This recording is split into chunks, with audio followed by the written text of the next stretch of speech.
सतीश पिछले 7 साल से कैलिफोर्निया की सिलिकॉन वैली में सॉफ्टवेयर इंजीनियर हैं। अच्छी डिग्री, अच्छी नौकरी, फिर बीवी और बच्चा। सतीश की जिंदगी आराम से चल रही थी, लेकिन मंदी के काले बादल सिलिकॉन वैली पर भी मंडराने लगे।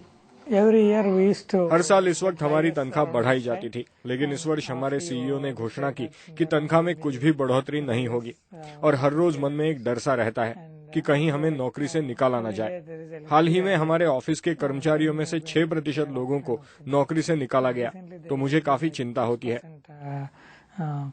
Reduction, so it's like tension. Thank you. Satish की पत्नी भी सॉफ्टवेयर इंजीनियर हैं और H1B वीजा पर सिलिकॉन वैली में काम कर रही हैं। आजकल ज्यादातर कंपनियों में H1B IT इंजीनियर्स नौकरी छिन जाने के खौफ में जी रहे हैं।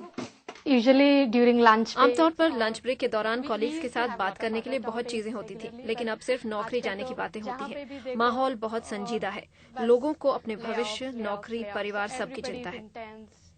and everybody is worried about their career, their future, and of course their family.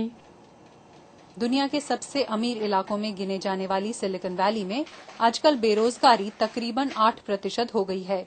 कई भारतीय H1B कर्मचारी नौकरी छूट जाने के बाद भारत लौट चुके हैं।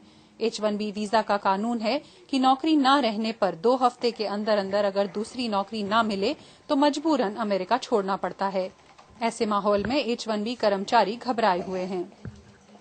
When they does that kind of reduction, जब नौकरियों में कटौती होती है तो कंपनी हमेशा कहती है कि और नौकरियां नहीं कम की जाएंगी, लेकिन सब कुछ कंपनी के हालत पर निर्भर करता है और हम तो H1 वीजा पर हैं, तो हम हमेशा ये पता करने की कोशिश करते हैं कि कंपनी की आर्थिक हालत कैसी है और क्या और लोगों को निकाला जाएगा, और हम दूसरी नौकरियों की तलाश में भी रहते हैं।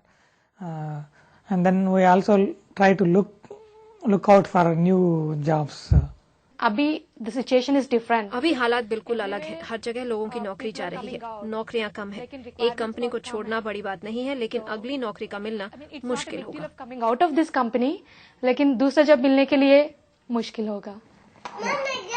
जानकारों का मानना है कि मंदी की वजह से IT इंजीनियर्स की मांग कम होने के साथ साथ सत्यम घोटाले की वजह से H1B वीजा पर काम कर रहे भारतीयों पर असर पड़ा है। इकोनॉमी के कारण और ये जो इंडिया की जो ब्रांड को झटका पड़ा है, उसके कारण जो H1B के लोग हैं अब उन पे डिमांड कम होती देखोगे, क्योंकि वो डिमांड सप्लाई का फंक्शन है। कंपनीज सोच रही हैं अभी कंपनीज के मैं इंडिया भेजूं ना भेजूं, मैं इंडिया ट्रिप जाऊं ना जाऊं, ये सब से उसका फर्क पड़ता है। तो अगर आप H1B के हो, मेक श्योर कि आप इंडिया में भी जॉब ढूंढो और जगह में भी जॉब ढूंढो, क्योंकि अमेरिका का एटमॉस्फेयर अभी चेंज है। सिलिकॉन वैली में काम कर पाना हर IT इंजीनियर का सपना होता है और आर्थिक संकट सिर्फ अमेरिका तक ही सीमित नहीं। At least in the current situation, like अभी तो भारत में भी हालात उतने ही खराब हैं जितने कि यहाँ, तो मैं वापस जाने से पहले यहीं जॉब ढूंढने की कोशिश करूंगा। before I go back. California की सिलिकॉन वैली पर भी आर्थिक मंदी के बादल छाए हुए हैं और ये बादल खास तौर से ज्यादा गहरे उन लोगों के लिए साबित हो रहे हैं जो भारत से यहाँ H1B वीजा पर आए हुए हैं। Savita Patel, California, voice of America.